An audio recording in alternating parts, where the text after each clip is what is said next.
Emiliano Alfonsi, un'opera concepita, pensata e realizzata proprio per il Mudia di Agrigento, qualcosa di esclusivo. Come nasce, come si muove questo percorso e cosa ci propone? Allora, il mio rapporto con il Mudia nasce nel 2023, quando sotto la curatela di Carmen Bellalba abbiamo portato qui ad Agrigento e proprio all'interno di questo museo il progetto di Sinopie, che era una mia mostra personale anche in quel caso, che prevedeva invece la presentazione di circa 30 pezzi.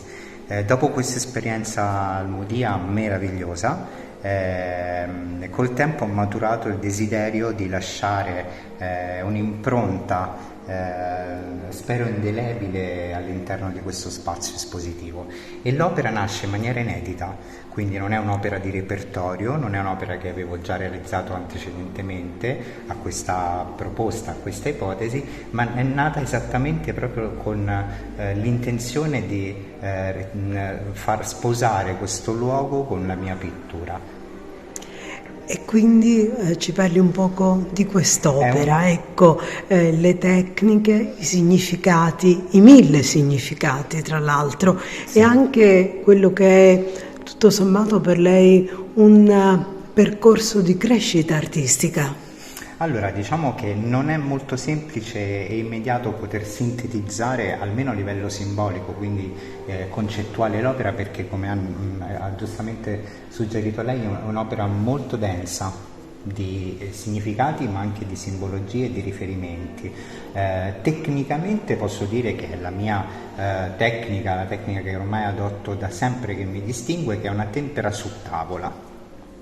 A livello simbolico parla principalmente di due dimensioni molto importanti, che sono la dimensione celeste delle gerarchie angeliche e invece in parallelo va ad affrontare e a sposarsi con quello che è il principio della musica delle sfere, l'armonia celeste, i pianeti. Un concetto che è stato poi adottato dalla Chiesa Cattolica e dal Cristianesimo proprio per spiegare e dare ordine alle gerarchie angeliche, quindi questo in sintesi è un po' il senso dell'opera.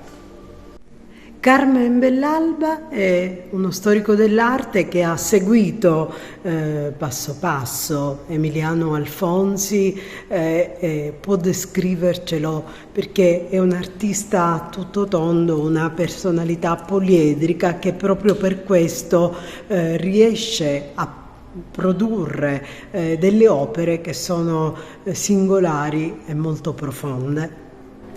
Beh sì, lei ha detto bene. Emiliano è una di quelle rarissime figure, direi oggi, che partono dalle basi dell'arte, quindi parliamo di disegno, parliamo di tavolozza, parliamo di colore, ma parliamo anche di supporto.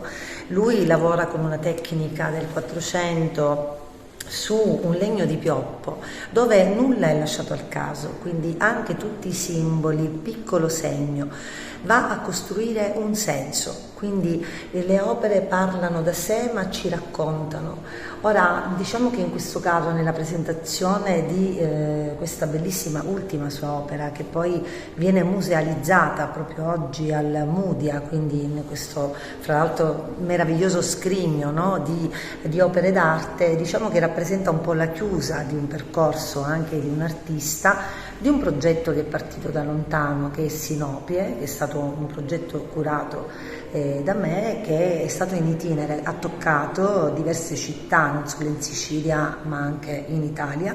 Si è conclusa a Perugia, all'Abba di Perugia, all'università, con un simposio. E questo perché? Perché quando un artista è maturo e soprattutto consapevole della sua tecnica, non può che raccontare e raccontare bellezza.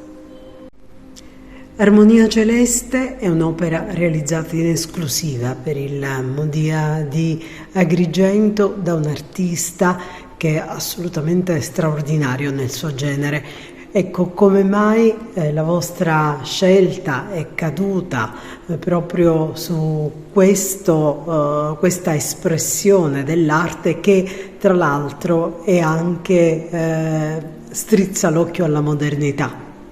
Sì, noi abbiamo rinvitato Emiliano Alfonsi perché già nel 2023 aveva esposto una collezione di ritratti nelle sale del Museo Diocesano.